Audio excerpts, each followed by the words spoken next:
Vous êtes bien dans le 22 minuit, toute l'actu vue du Sud. Voici les titres de ce journal. Ils ont voulu piller un distributeur de billets. Ils ont littéralement fait sauter une banque. À Gémenos, près de Marseille, une attaque à l'explosif impressionnante n'a heureusement pas fait de blessés. C'est une découverte qui va peut-être éradiquer les maladies nosocomiales des hôpitaux.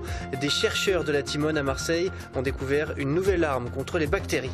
Et puis, pas d'expulsion ce matin pour l'Utopia. 80 personnes vivent actuellement dans ce squat situé à Montpellier, dans les locaux de l'Ordre des avocats.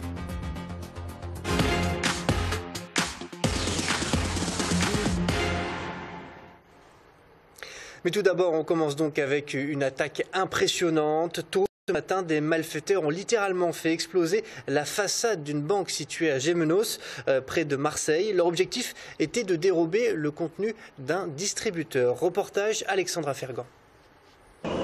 Il ne reste plus rien de la façade LCL dans la zone commerciale de Gémenos, près d'Aubagne.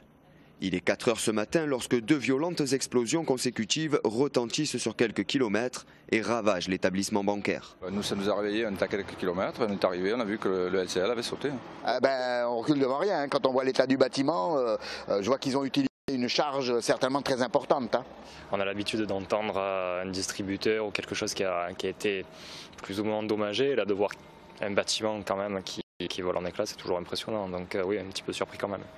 D'après le personnel de la banque, les malfaiteurs n'auraient rien obtenu de ce braquage, et ce malgré une utilisation démesurée d'explosifs.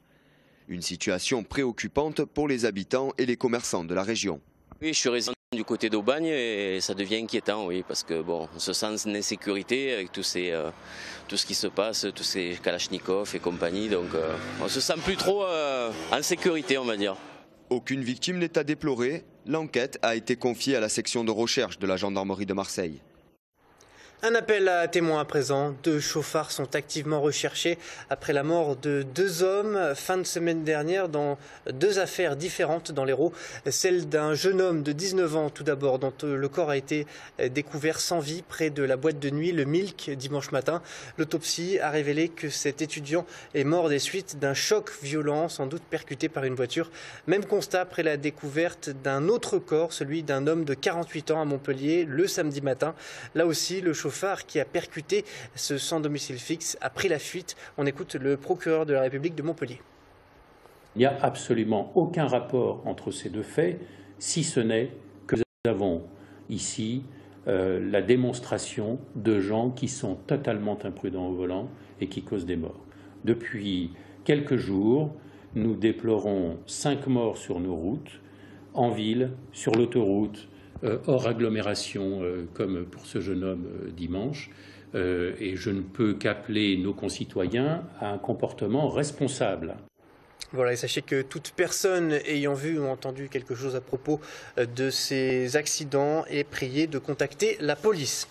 En bref, selon une information du journal La Provence, le rapporteur de la Commission nationale des comptes de campagne est en passe de rejeter les comptes des 8 candidats socialistes aux dernières élections municipales de Marseille. En cause, les délais qui n'auraient pas été respectés pour la remise de ces comptes. Le rapporteur général pourrait décider de ne pas rembourser les frais de campagne des socialistes, soit environ 500 000 €. Autre titre ce soir avec une découverte majeure dans le domaine de la médecine. Des chercheurs de la Timone à Marseille ont trouvé une nouvelle arme pour lutter contre les bactéries. Une enzyme qui permet de lutter plus précisément contre les maladies nosocomiales qui tuent environ 9000 personnes chaque année en France. Les explications avec ce reportage de Sidonie Caneto. Mettre au point une enzyme capable de couper la communication entre les bactéries et les rendre inoffensives, c'est ce que cette équipe de chercheurs a réussi à faire.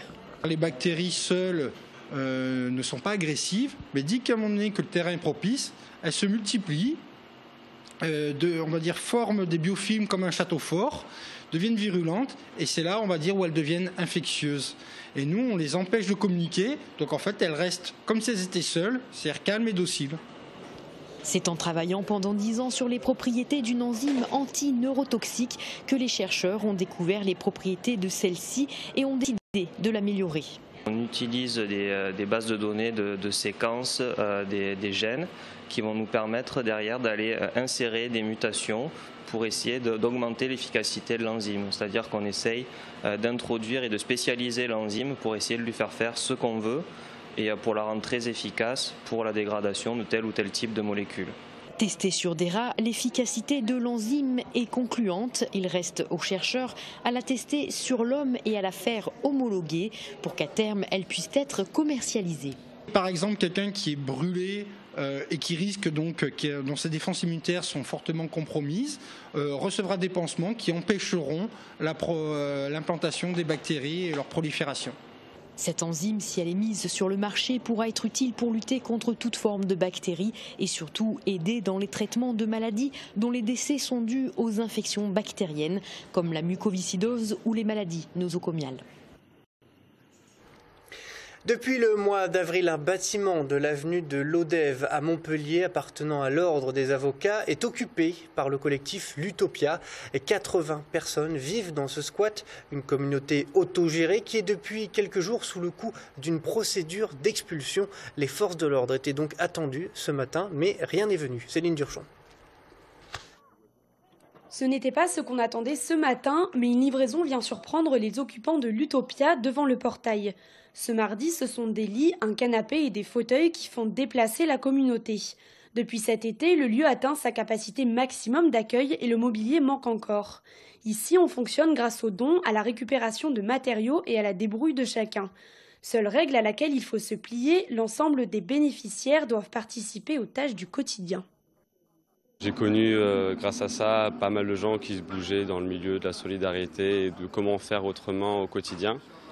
Et partant de là, c'est mis à germer des idées, des envies. Et quand il y a eu l'opportunité de réquisitionner un lieu et d'en faire quelque chose d'autre que ce que l'on a vu précédemment, et pourquoi pas innover et proposer de nouvelles solutions vis-à-vis des problématiques auxquelles on est confronté tous les jours. L'Utopia propose des activités comme la lecture, la peinture ou la musculation qui permettent aux squatteurs de s'échapper de leur quotidien. On s'y retrouve aussi pour discuter, organiser la résistance ou apporter son aide. Le collectif est d'ailleurs soutenu par des associations ou des ONG comme la Ligue des droits de l'homme ou encore Médecins du Monde qui tiennent une permanence hebdomadaire au sein des locaux. Alors, Médecins du Monde a décidé de soutenir cette initiative citoyenne, l'Utopia. Notre rôle, c'est d'intervenir auprès des personnes qui solliciteraient des soins, un accès aux droits, une couverture santé par exemple, et amener des messages de prévention sur la question de la santé des personnes qui vivent ici. L'Utopia reste sous la menace d'une expulsion par l'Ordre des avocats. Propriétaires des locaux, ils ont lancé une procédure pour les récupérer et y construire une école pour la profession dès la rentrée 2015. On en vient maintenant à un produit du terroir bien connu en Provence et dans la région Languedoc-Roussillon, le rosé qui ne connaît pas la crise, le vin de Provence notamment à la côte. 70 millions de bouteilles ont été écoulées depuis le début de l'année, un essor en partie dû au succès du rosé outre-Atlantique. Reportage à Traite dans les Bouches-du-Rhône, Marguerite Kioch. Un petit rosé à l'heure du déjeuner. Boudé des consommateurs il y a quelques années, c'est désormais la boisson phare des terrasses de l'été. Familialement, il y a toujours eu du rosé en été, donc je ne remarque pas vraiment la différence, sauf effectivement c'est peut-être plus valorisé qu'avant. Avant, c'était peut-être considéré comme un vin de table. Grâce à de nombreuses campagnes de communication et aux efforts des vignerons, le rosé de Provence s'est débarrassé de son étiquette de vin de mauvaise qualité, un peu démodé. C'est aujourd'hui un secteur économique qui se porte bien, comme ici, au pied de la Sainte-Victoire. Malgré le mauvais temps du mois d'août, les ventes en France sont stables cet été. Mais la nouveauté pour les vignobles d'appellation Côte de Provence-Sainte-Victoire, c'est l'exportation à l'étranger. Et depuis maintenant 4-5 ans, ça ne fait qu'augmenter, avec principalement une envolée des ventes extrêmement forte aux États-Unis, où on est en train vraiment de rentrer dans un phénomène, je dis pas peut-être de société, en tout cas sur une ville comme New York, c'est très net. Aujourd'hui, boire du rosé de Provence, c'est quelque chose de très branché à New York. L'export ne représentait que 5 à 10% du chiffre d'affaires il y a 3 ans. C'est désormais 17 à 18% de la production de Côte de Provence qui est vendue à l'étranger. Mais revers de la hausse de la demande pour le consommateur, les prix augmentent. Aujourd'hui, une bouteille de rosé de Provence coûte en moyenne 4,30 €. Un autre produit du terroir à présent, celui-ci se porte beaucoup plus mal avec un chiffre alarmant. Entre l'année dernière et cette année, la production de miel a chuté de 50 à 80% en France. C'est particulièrement vrai pour les grandes régions productrices comme la Provence et Languedoc-Roussillon. Les apiculteurs doivent faire face à une crise sans précédent et pour survivre, certains d'entre eux s'adaptent en déplaçant leurs ruches. Reportage Sidonie Caneto. Gérard est apiculteur transhumant. En fonction des floraisons, il déplace ses ruches, une technique pour pallier la crise du miel. Ça permet de prendre un malin plaisir à faire plusieurs variétés de miel. Bon, plus je fais de variétés de miel, plus le client va avoir le choix. Et plus le client va avoir le choix, plus il va être content et plus il va revenir. Il y a 4 fois moins de miel en 2014 qu'il y a 20 ans. La faute aux pesticides. Pour survivre, Gérard a dû se diversifier. On a été contacté par des grandes chaînes d'hôtels qui nous ont contactés pour mettre des ruches chez eux. Bon, mais dans la mesure du possible, bon, on n'en a pas de masse, on en a 2, mais on a mis des ruches chez eux, et ces ruches-là ramènent du miel à l'hôtel. Disposés sur le toit du Sofitel Vieux-Port ou dans les Calanques, ces ruchers produisent un miel d'une qualité supérieure à celui des campagnes, selon les analyses de la Chambre d'agriculture. L'avantage qu'on a de faire du miel de fleurs sur Marseille, c'est qu'on va avoir une floraison qui dure plus longtemps que sur la monoculture. C'est-à-dire qu'on va commencer à produire du miel tôt, puisqu'on est au bord de mer. Comme on est au niveau de la mer, elles vont commencer à produire à partir du mois de février-mars. Et elles vont s'arrêter de produire du miel au mois de septembre. Demain matin, les clients du restaurant Les Trois Forts du Sofitel Vieux-Port dégusteront le miel récolté sur leur toit, à même le cadre que Gérard a déposé dans le frigo, le circuit le plus court de production-consommation. On termine avec le palmarès des villes où il fait bon étudier, publié par le magazine L'Étudiant. Et Montpellier arrive en 2e position de ce palmarès, en tête du classement en 2014 Toulouse. Montpellier donc progresse d'une place et se retrouve bon 2e devant Grenoble. Ses points forts, l'emploi, les sorties et l'ouverture vers l'international. Marseille, quant à elle, figure à la 9e place de ce classement. Restez avec nous dans